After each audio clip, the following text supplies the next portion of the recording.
Future's now, old man.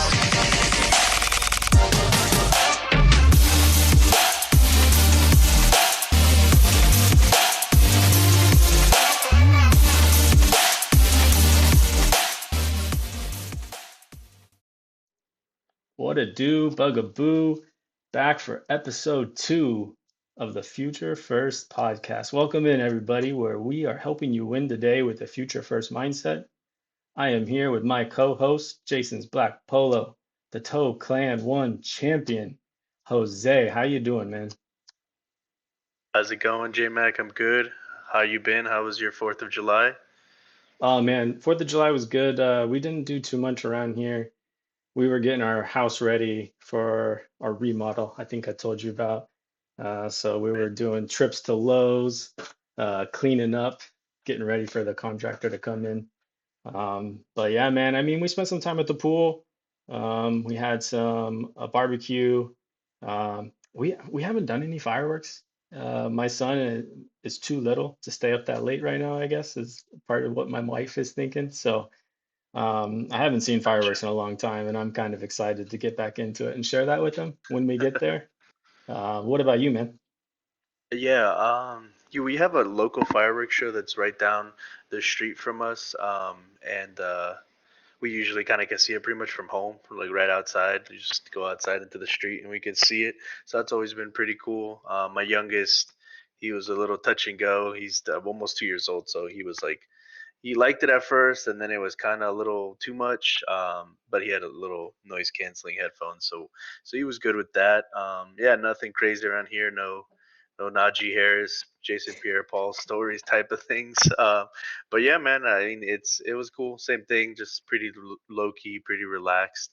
Um, and yeah, man, I mean we're what like 9 weeks away from football. I feel like the 4th of July or July in general kind of just is when we normally get the Hall of Fame game, and it starts really feeling like we're gonna really get back to some football here. The long winter is coming to an end. Yeah, man, 9 weeks when you say that, that sounds shocking. You know, that we're like a little over 2 months away from actual football. It really does feel like the dead period right now. And you want to know how I know that? Is I'm not checking Dynasty Daddy every day. You know, it's becoming rare when I'm going in there. But no, I'm still in there. I was in there today. I was looking at some trades actually for what we're talking about. Before we tease Nice. the episode, we do have a YouTube channel now. So if you're watching this, you're probably watching on YouTube. Make sure you hit that like and subscribe button for us so that we can grow and become what we want. But yeah, man, for today, we got another stats and vibes on deck for us.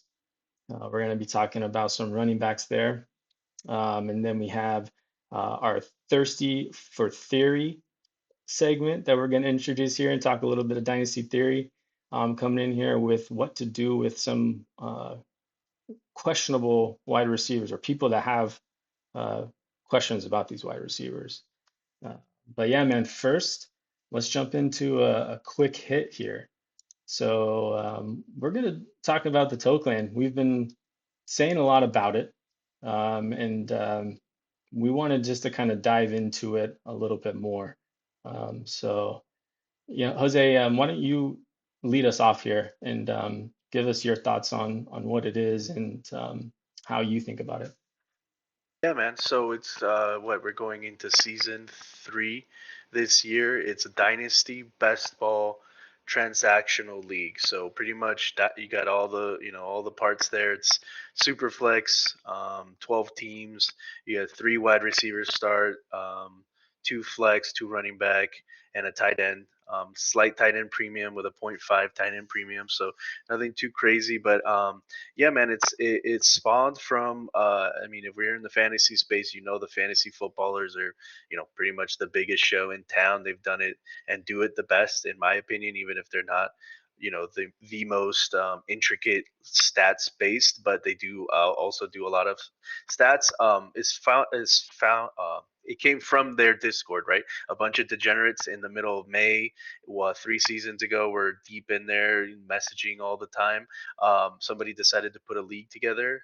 It started with one, and then it grew to three now. sister brother leagues. I don't know, whatever, mirror leagues. They're three leagues that run the same.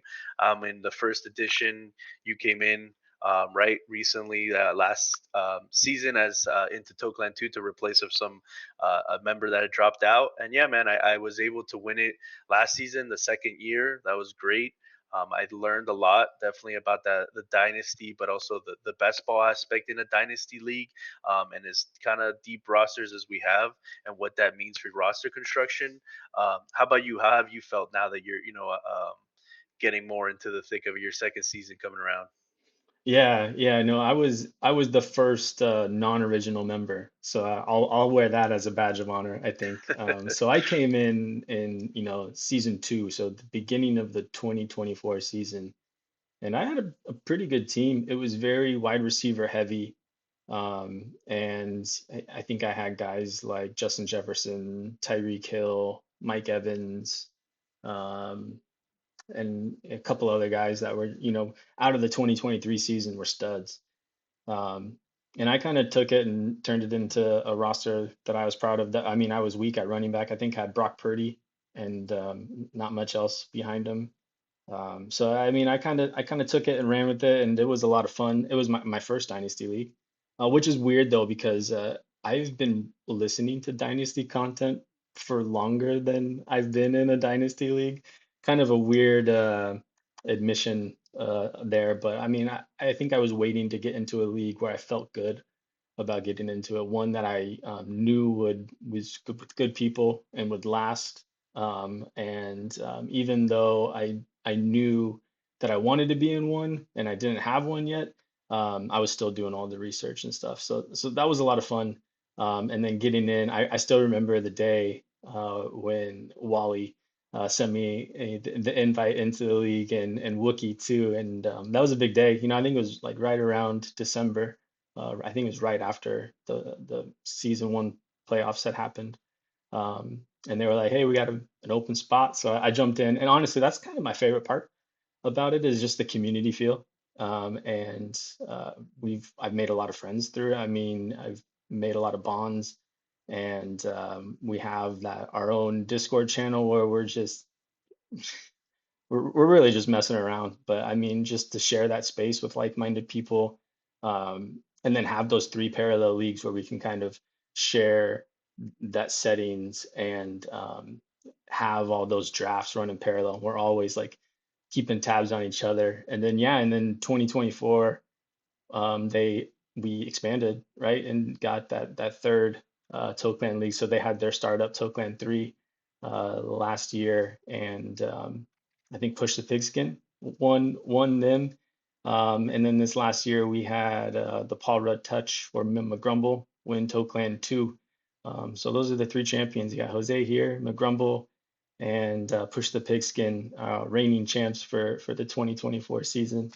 Um, but yeah, and then I mean for this season, it's gonna be wild. I'm moving out of retool into a competitive place. So we'll see how that goes. I made some moves in the preseason, or I guess pre-draft, to kind of get my team into a place where I think I can compete. Um, Right. but we'll see. Yeah, where are you at with your team?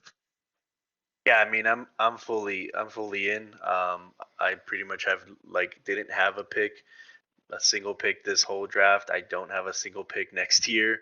All I have is the 27s, which just opened up. So I'm fully in.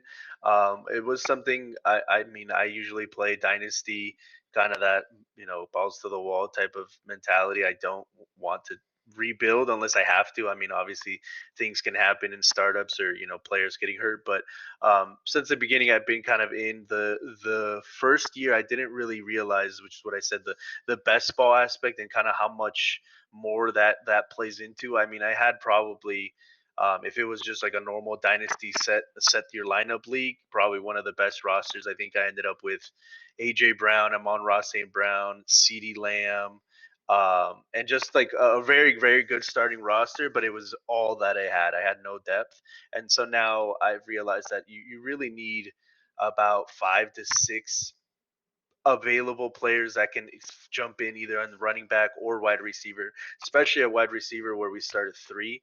But you really need guys that are constantly going to be putting up points, even if it's not the premier 20, 30 points, but at least 10, 12, 15, so they can crack that flex. And that makes the biggest difference because the aces are going to usually do well, but when they don't, you need some backup. So I'm firmly in the contender, hoping to repeat champion, and we'll see. Like you said, the community is probably one of the best aspects about the whole thing, right? The Toeclan, and we had you pegged for a replacement from, I don't know, maybe it was I don't know. They started a list for the next one right after Toeclan 2 started, and you were right there at the top. It was one of the first messages. So I was really happy when, I wasn't happy to see somebody go. Don't want to make it sound that way, but I was really happy when we were able to bring you in because, obviously that's why we're here. But, I think you're a great dude and you bring a lot to the community yourself. So, yeah, man, it should be fun. And so you guys can kind of follow along when we're talking about Toeclan. You guys can, see exactly, at least get a little bit deeper understanding of what league we're playing, what kind of format, what we're doing here, since it is a pretty, it's a free league too, kind of like the Ballers as well. I think all the leagues have at least a trophy or some sort of something to play for, but there's no money. It's all just bragging rights. But it is the league I personally care about the most, even though it has no Absolutely. buy-in. So yeah, you guys can follow along as we talk about it throughout the season. Our hopeful triumphs, since we don't have to play each other. We could both be champions together. That'd be pretty awesome. Yeah, man, that'd be great. Yeah, we'll plug we have a website. So we'll plug the website in the show description down For there. sure. Um, yeah, so I mean, let's transition here into our first segment. But yeah, the Toe Clan will make its reappearance here. But let's go into segment stats and vibes. And we're going to be talking about the running back ranking conundrum, is what we're calling it. And we touched on this on the last episode. Jose, you were onto something, man. I don't know if you want to outline it again one more time here and what you're thinking on it. Yeah, it was just a feeling that I got, like when you go and you start talking fantasy football, dynasty fantasy football, and you ask somebody like who are the guys, running backs everybody knows has shorter shelf life, but who are the guys that you're comfortable riding, into the season and 2, 3, 4 years down the line, and I don't think many people would say any names besides Genty, who's a rookie you've never seen play, but I can agree. Gibbs, Bijan, and maybe Saquon, but Saquon, you're not looking at 3, 4 years down the line. Those are kind of the only guys who you're very certain for at least several years are going to have dynasty value and are going to remain at that top tier. And it just felt so compact. It felt like everybody would say that, and then maybe you'd have the people that would come in and say Bucky because Achan, who were guys we talked on last episode. Maybe people still believe in Brees, maybe Hampton, some of the other rookies that are coming in. But it seemed very like a mixed bag, like we say, have it here, a conundrum of who really is after the top 4 or 5 guys. Like, who are the rest of the guys? Obviously, there has to be guys that are going to break out, either rookies or, a Kyron Williams who are waiting for a contract. These are some of the players we're going to talk about here. But it just felt like there has to be some edge, some gold to mine in this kind of vague running back rankings after the top 5 guys. Yeah, and when you said that, that really got my wheels turning and how we could kind of dive into, you know, kind of prove that, or if we could find some data to kind of back that up. And so how I approached it was is I kind of aggregated rankings from a bunch of different sites. And those sites are Fantasy Calc, Player Profiler, Keep Trade Cut, Fantasy Pros, Football Guys. We did the Draft Sharks, the Fantasy Footballers, and the Dynasty Nerds. So I think that was a total of 8 different sources that we had going into it. And I just took all the rankings of the top 24 guys, and I aggregated their average like average ranking across those. And then I calculated a standard deviation, which is just a statistical um, calculation that gives you a numerical value for variance between a sample set. So that sample set here is the ranking for each player. You know, Jahmyr Gibbs is 1, 3, 2, 2, 1, 2 all the way across the board. You know, he's nowhere below the top three player. So that gave him like a standard deviation of 0.64. So the lower the standard deviation, the less variance there is. So he's cemented in the kind of that, you know, those top spots, those top three spots. Bijan 0.46, Genti 0.74, Saquon 0.89. And then you have Achan at 0.71. So all five of those guys right there, Gibbs, Bijan, Genti, Saquon, Achan, all have less than one standard deviation. So a lot of the rankings across these different sites are in agreement that those are the top five. So kind of like what you're saying, like there's not a lot of variability between those top five guys. You know, they slide up and down one or two spots here between the rankings, but when you get beyond that, the variance, the standard deviation more than doubles from the RB6 on. Hampton is at 1.96, Irving 1.85, JT 1.04, Brees 1.64, and then it just gets even higher from there, going into the threes, the twos. There's even a player, Cam Scattaboo, at 4.87 standard deviation. So he's all over the place in rankings for those top guys. But if we're looking at the top 12, I would say one of the guys that has the most variance in there is Travion Henderson. You know, he's anywhere between hold on a second, give me a second here. While you look that up, just because I'm not a numbers guy, that's why I'm the vibes guy. But big number bad. Just very simple. Explain like you're 5 years old. The standard deviation. The higher the number, the worse it is in terms of how the fantasy experts, we could call them, these rankings that we looked at, see them across the board. So the bigger the number, that means the higher discrepancy between how fantasy calc and the football guys might rank them, or the draft sharks might rank them. And by the way, I think, if I mean, there should be no problem. We should be able to put this file into Yeah, the description too, right? So to have, so people can kind of see what we're talking about. yeah, that's a good idea. I'll throw the link down there to view. Yeah, Henderson is ranked anywhere from number 8 all the way up to number 17. And that's the football guys have him at 17, fantasy pros have him at 16, draft sharks have him at 16. Everybody else is kind of around that 8 to 10 spot. So he's a guy that, depending on who's looking at their rankings, you know, like if you believe in Travion Henderson, you might be able to go sneak him. I think he's a harder one too. I was thinking about this.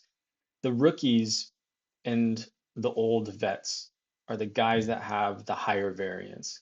The old vets mainly just because, you know, their age and people don't believe in them long term. You know, they're seeing them as like a 1 to 2 year bet, or maybe not even that.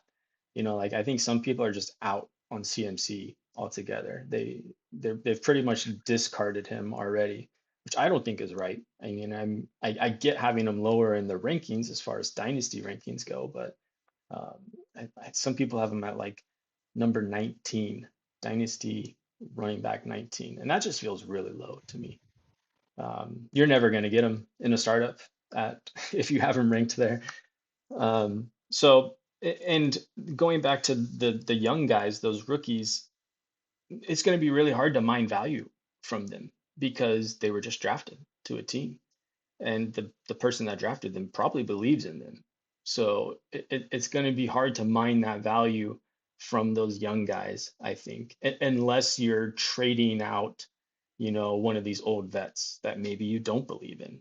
And I think even then, people are smart. You know, they're looking at the age difference between those guys, and they know what you're doing too. So I think the specific situation to actually mine the value from this conundrum here is probably a narrow window of what you're looking at. You know, a contender that has a younger running back like Henderson, that maybe they would trade for your CMC because you want to enter into a rebuild or a retool, and you might be able to trade, you know, CMC for Travion. And I mean, in that case, I feel like there's probably some value to be gained there. Um, One guy I thought was interesting, or I guess let's before that, what do you think about Henderson and CMC and kind of the age and youth discrepancy there. Yeah, I think you're right. I think people, I mean, as Dynasty becomes more and more popular, even your least plugged in league mate is gonna no, it's Dynasty and look at the name, at just the number, and they're gonna see, wow, that guy's close to 30. Every single person I ever hear talk about running backs tell me the age cliff is right around 30 years old. I don't want that guy, especially compared to the hot shiny new toy that just got drafted. So I think those sorts of things are the ones you want to look at. Like you said, the rookies. It's a little hard because somebody just drafted that guy, and unless it was somebody who is stacked or a real contender that maybe is not wanting to wait for a Henderson or a Judkins, depending on how you feel about that offense.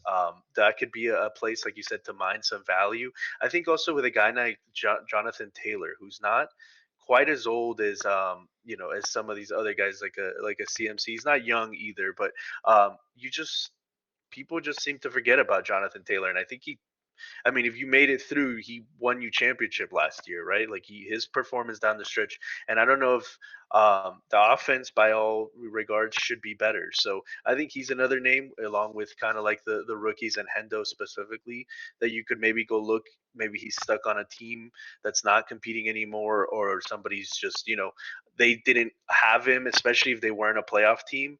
They probably didn't maybe even realize how good JT was because maybe they were checked out, or you got to check your league better than anybody else. But he's another name that really stuck out to me in terms of some of these rankings, but also just you don't hear anything about Jonathan Taylor. He's almost just like a forgotten running back in this outside of these top five guys. Yeah, JT is age 26, 26.4. So he's going to finish this year as 26. So he's kind of right at that age apex. Yeah, so it'll be interesting to see where he goes. And I think he's coming up on a contract here, if I'm not mistaken, too. So that's another interesting tidbit there.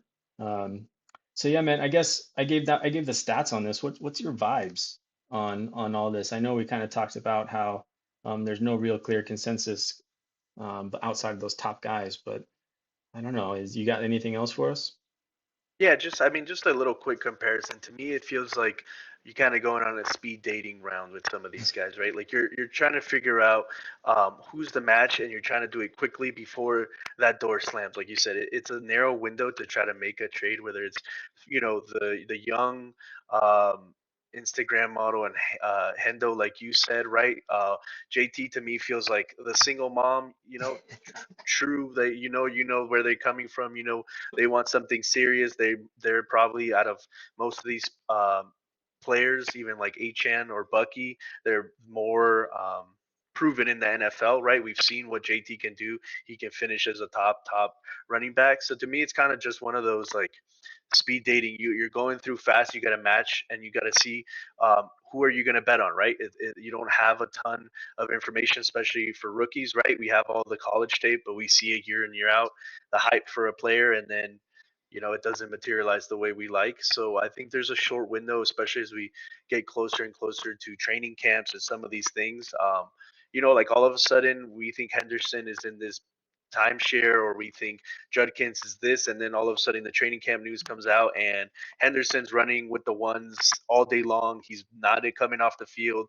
The coaches start talking him up. They love him, and then your chance to ship CMC for him as a rebuilder or retooler or somebody trying to gain an edge on years is gone, because as soon as those hype somebody drafted that guy, and then now all of their thoughts about him are getting confirmed by somebody, you're done. Somebody in the speed dating already matched. They shared Instagrams, they shared phone numbers. You're done. It's the time's gone. So I think it's just the time, especially like you called it earlier. It's like the dead zone, kind of the dead time before training camps. These are where you can make some of those moves if you really believe, if you see the numbers, if there's some thing telling you this is the guy. I think this is the time where you can make a strong opinion into a big payout later. Yeah, man, that's a great analogy, the speed dating, and if I'm speed dating, I'm always looking for, a girl with a little bit of mass on the backside, you know what I mean? Or down low. So she got to have those thunder thighs. And RJ Harvey, he's got those thunder Oh, thighs, man. You know what I mean? You've seen, I know you've seen the pictures. oh no. I love RJ Harvey, man. He's my highest exposed player. I drafted him everywhere in startups this year. He's short. He's not small. He's short. 5'8", 205 pounds. He had 107 speed score, 91st percentile in the class. And on top of that, I mean, he had 5.67 um, yards created per carry, which was number two in this class, which is just crazy. Like that stat is a sticky stat. You want to look for yards created per carry. Um, that's where we see a lot of running backs take that and excel with it. And paired with that is missed tackles force, and he had 0.43 missed tackles force per carry last year, or in his college career, which was number three in the class. And Graham Barfield from Fantasy Points is the guy who kind of tracks all this. He's been doing it for a really long time. And he said at 5.67 yards created per carry, Harvey is just behind Christian McCaffrey, Kareem Hunt, and Alvin Kamara among all running backs charted in since 2016. So he's in good company, and he went to a great system, second good capital, second round to the Broncos. They were number one in block win rate in 2024, which was an ESPN stat that kind of charts these offensive lines and how well they're run blocking. And I mean, Javante did nothing with it last year. And I'm excited to see what RJ Harvey can do. He is also the Broncos were number five in targets to the RB position. RJ Harvey has great catching chops.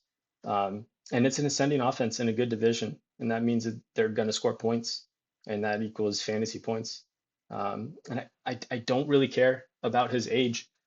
I mean, it's a position where people are always talking about age. In the age apex, we were kind of just touching on it, but I think a better metric to kind of talk about it is the number of carries that they've had or touches. And he's a converted running back. He started as a quarterback in college, and it wasn't until his junior year where he started getting the carries, and then he had back-to-back 1,500-yard rushing seasons.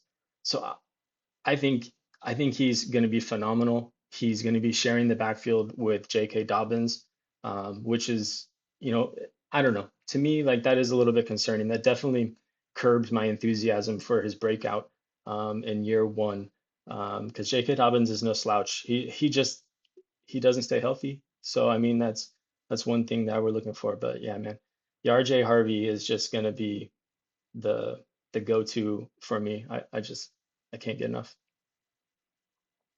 Yeah, I mean that last point was what I was going to bring up. Not scared about his age, but scared about old J.K. Dobbins running around there. I mean, I don't even know that news that came out. I think 32 beat writers is what the Twitter is called. I think they're a great follow, but that news that came out, I think it was during this week.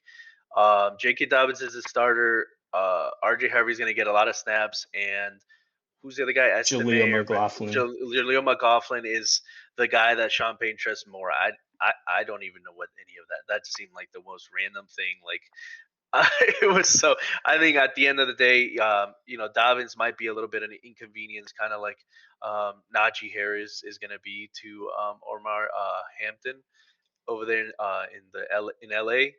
But I think in the end, these young guys they drafted them. They both got drafted pretty high.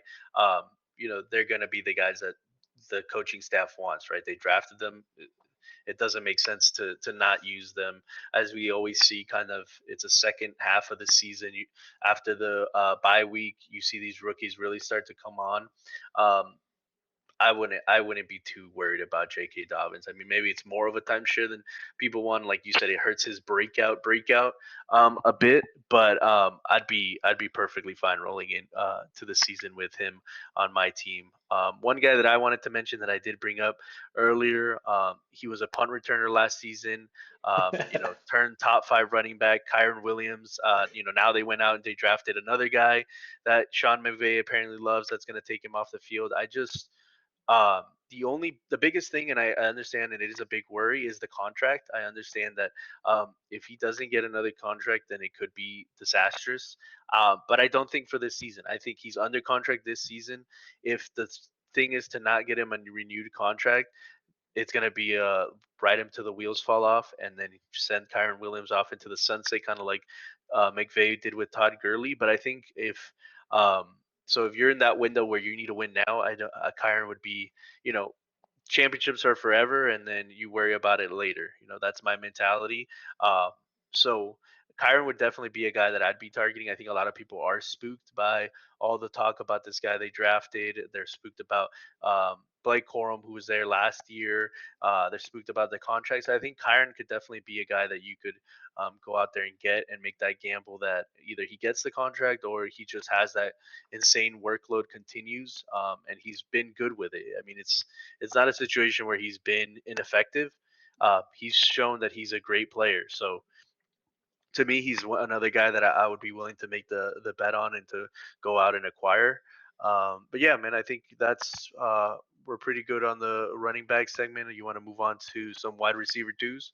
Yeah, I'll just touch on Kyron, and I think you're right, man. Like it's a it's a good spot for him, right? And if he gets a contract, like if you go get him now and then he gets that contract, that's a huge win. Because if he gets a 2 year, 3 year contract coming out of this season, his value is going to skyrocket because that's the only thing scaring people off right now, and rightfully so. Like I don't buy into Kyron specifically because I don't trust McVay.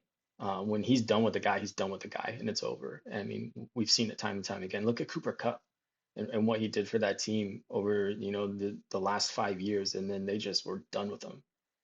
So it's scary, but you're right, man. I mean, if Kyron gets that contract, that's a huge value bump that you could be mining right now because I think a lot of people are scared off of it. Okay, yeah, let's jump into our third segment here, which is thirsty for theory. And we're going to be talking about some elite wide receiver twos on their own teams. I always hear questions in discords and chats, like what do I do with Devonta Smith? How do I handle Jalen Waddle or Xavier Worthy? Like what's their value? Um, Another one right now, a huge guy talking point is Jamison Williams. And we talked about him on the last episode. I love Jamison Williams, but I think the belle of the ball of these guys right now is T. Higgins. And he came off a career year where I think he was, like wide receiver 13 finishing last year. I think he finished in like points per game, wide receiver 3, if I'm not mistaken, which is wild when you think about that. Um, and these guys, these wide receiver twos on their own teams that just end up being in the top 36 dynasty wide receivers. Again, guys like T. Higgins, Devonta Smith, Jalen Waddle, Xavier Worthy, Jamison Williams. You could even throw Travis Hunter in there right now, Jordan Addison, and George Pickens. All those guys meet that criteria where the wide receiver on their team is being drafted in front of them, but they're still within the top 36 dynasty wide receivers.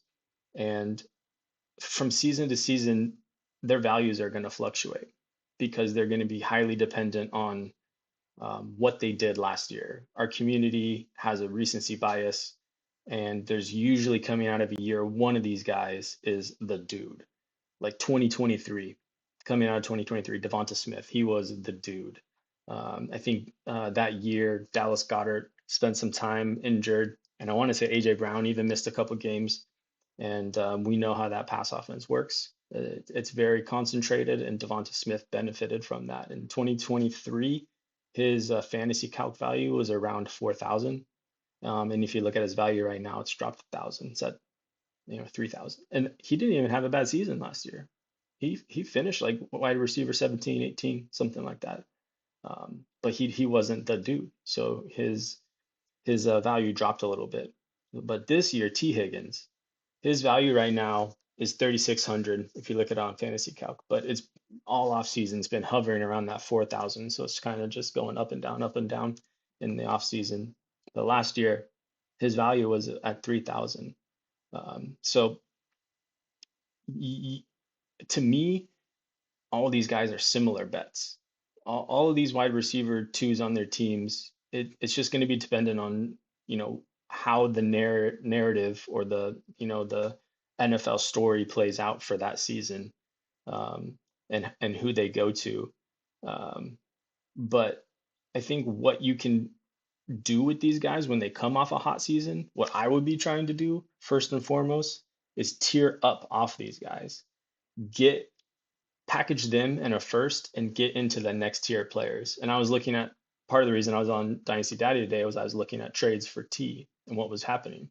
I saw T and a 27 first for Amon-Ra St. Brown, T plus a Buka, so the 107, 2025 107 for CD Lamb. That is, I'm doing that trade all day. Give me CD. T's coming off a career year, and I think a lot of people are high on T right now. You can sell on this because the Bengals defense was so bad last year, they had to throw the ball to get it. And people are assuming that same thing is going to happen again. But what isn't being factored in is T's health, who's I don't think he's ever finished a full season. And he played a majority of games last year. Um, so I think you can sell on that right now and try to tier up. That's what I'm trying to do first. I'm trying to use him as a building block into those tier one players. And if you can't tier up, I'm trying to tier down to another elite wide receiver two on their own team and get a plus on top of it, like JMO plus a second for T Higgins. I'll take that same bet that I have with T Higgins on JMO, and I'll just pocket the second, which I can use next season to get more value. Um, this one, that one I did see in T plus JMO plus a second. Um, One I didn't see, but I think you might be able to get done. It's a little heavy on the plus side, but Godwin plus a first for T Higgins. Depending on where you go, you might be able to get that done. It might be a bit of a stretch. You might have to throw in a third or something on top of T to get that done. But at the end of the day, I want to play the market.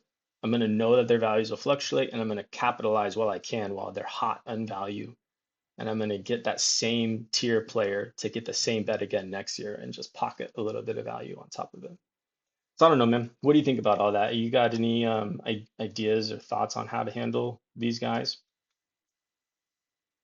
Yeah, I mean, I think I'm completely in with you guys. With you, I think they're great when they're on your team, right? I had Higgins in a team, helped me win the championship, popped off um, in the final game, right? If you played week 16, if that's your championship, he was the wide receiver one, went crazy, and I think he's still going to be good. I just think if you can move on to a better asset and a more stable asset, which is what I did this off season. I think people are high on T. I think they it kind of washed away. Maybe people don't actually know he did miss quite a bit of time, like you were saying. I think it was up to like he started off missing 2 games because of the no training camp, all that stuff, right? He and him Chase were holding out, and then he missed I think like 4 weeks at a sprained ankle, I think in the middle of the season, something like that. So he still missed well over a third of the season last year. So actually, I have a trade of my own that I did with T Higgins this offseason. I went packaged him and Tyreek Hill and a couple of thirds and a second, and went and got Puka Nakua. And I mean, I feel way better having Puka Nakua on my team,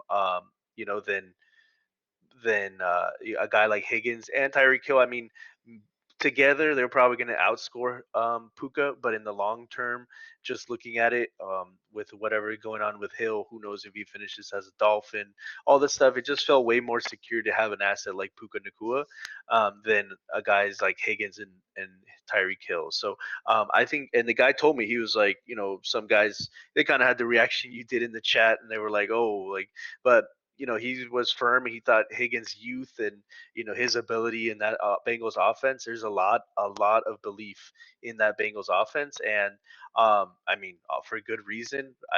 Higgins has his injury problems, and Joe Burrow has had his injury problems. Which as soon as he goes down, the whole thing is coming crashing down. So I definitely think he's the main one to target because I think he is the highest. Some of the other guys, Devontae Smith, he's kind of just, I think he's a guy that everybody kind of feels the same about. Xavier Worthy, Jameson Williams. Jameson Williams is another guy who I think had a pretty hot, a 2014, the 2024, sorry, that you could move on from, right? That Lions offense, everybody loves it. And then George Pickens. George Pickens will be very interesting. Dak has not, from memory that I can have, except that year where it was Amari Cooper as the one and CD as a rookie as the two. He has not really had this type of offensive firepower in his wide receiver room. So can he bolster up two wide receivers?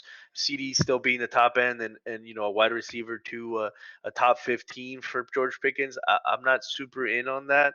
I don't know what that Cowboys offense is going to be. We mentioned Javonte Williams earlier.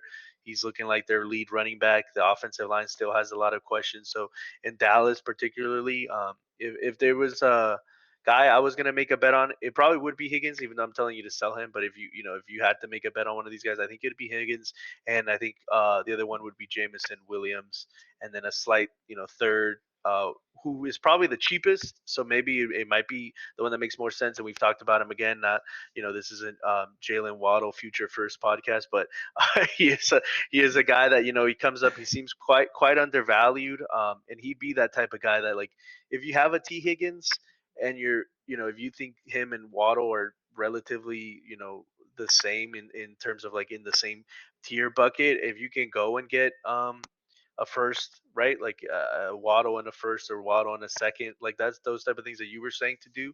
I think that's definitely possible with how depreciated Waddle's value is right now. Everybody's down on him. So yeah, what about you? What do you think? If you had to make a bet, just pick a couple of these guys. Who would you want to bet on coming into the year? Yeah, I like Waddle a lot. I've made a bet on him already, not in a kind of a idea that we're talking about. I don't have a ton of these guys on my teams, to be honest. I yeah, because these guys are so boom bust, I typically try to avoid them a lot of times. Um, but if I am kind of making a bet on some of these guys, I'm looking for guys that have question marks around them, but still have a ton of upside. Um, Man, George Pickens is really interesting to me. I really am starting to kind of buy into him, but it scares me when the Steelers move on from a wide receiver. They typically move on for a reason. And not only did they bring DK Metcalf in to make him the number two, then they eventually just shipped him off. So I mean, the vibes, if we're talking, vibes here, it's not great.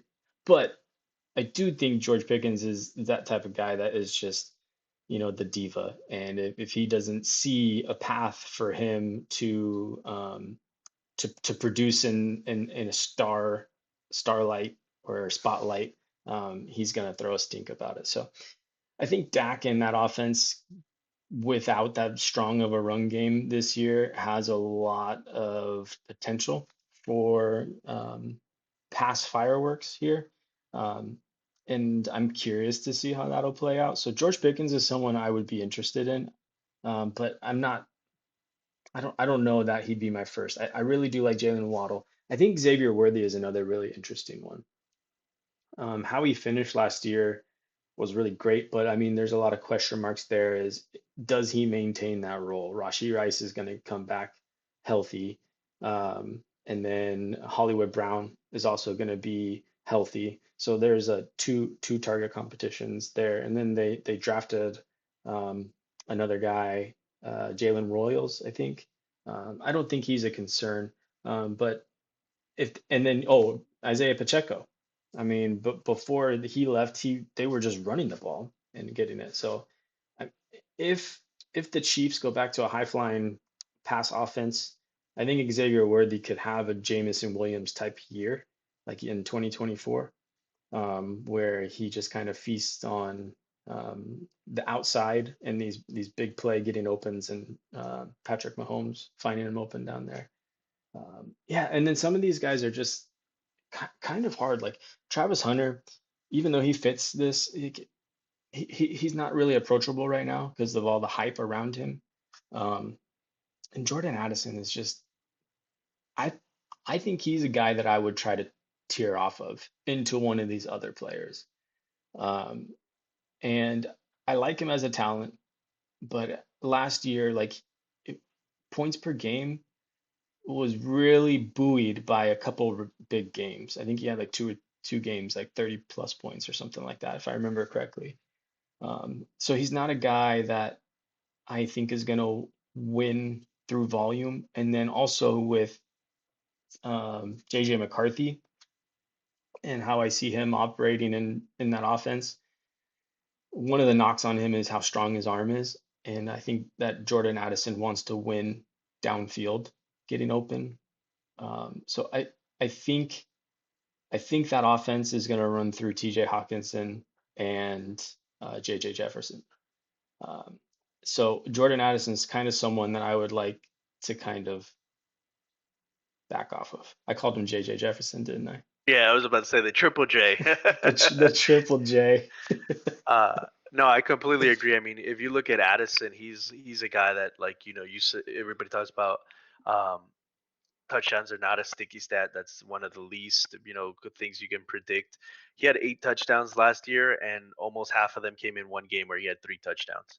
So it's just like he's definitely the guy that, if somebody's not paying close attention, they're just looking at his finishes, they're looking at the points he scored. He's a great guy to use.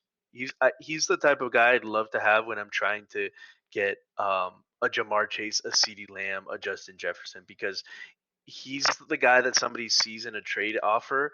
He's not the centerpiece, but he's just that enough, like, like enough on there to throw on top that he gets the deal done, and he's a guy that you're okay seeing go. It was kind of like in that trade that I did, throwing in because I had sent it out with Tyreek Hill and all the picks, and it was like it couldn't get done. And T Higgins kind of, even though it was a bit more than I wanted to pay, he is like these guys. I think are just that perfect sweetener in a pot to really tear up. So that's definitely what I think we're both really suggesting hard. Make a move for those guys. They're not, unless they have their career year, which usually only happens one time. They're not going to be the type of guys that win you championships. So I definitely agree with you. I think that's where you should be looking at. Try to move up with those guys. Yeah, like I think if you could tear off of Jordan Addison into Jalen Waddle, that's something I'd be interested in. I think you could get a plus on top of Waddle there. So that might be a move that I would be looking at doing. But yeah, I really like Jamison Williams this year. But I think you made a really good point. Like there's enough hype around him where you might be able to sell on that hype. And the Lions are coming off of um, a really big touchdown percentage here. I think it was like 7% or something like that. So they're due for regression. They also lost their offensive coordinator. So there's a lot of reasons to maybe, fade Jamison Williams here. But I just really believe in the talent. But the hype is enough now to where if I could package him up in a first and get into one of those elite guys, I would do that. I think I would absolutely do that. And that might actually get done. 100%. Yeah. Yeah. I think not enough people are caring too much about the Lions and what they got going on. So I definitely think it is, and it's not. Um, just so we're clear, like there's guys we love in a tier, right? If you can't move off these guys, these are the guys that we prefer. But also some of these guys we prefer them, but they also have the hype that we don't think they're going to live up to. So I think it makes sense if you can then sell off the hype, right? That's what you want to do. That's what you always want to try to do with these guys that are not elite talents. You want to try to sell the hype as much as you can. Yeah, these guys fit kind of the window of where you want to buy and sell them. Where if it makes sense in one league to buy into them, then you should. And then if the hype is big enough to where you can sell off of them and turn a value on it, then you also should do that. So I think there's reason why Jamison Williams is at the value that he's at, and T Higgins is at the value he's at. So depending on where you're at in a league and who you're trying to tier up from or off of, it makes sense to pursue these guys in either direction, which is just the beauty of Dynasty, man, and why I love talking about the theory behind the values and trading in and out of certain players that fit builds. Uh, but yeah, that's I think that's gonna wrap us up here, man, for another episode 2 of our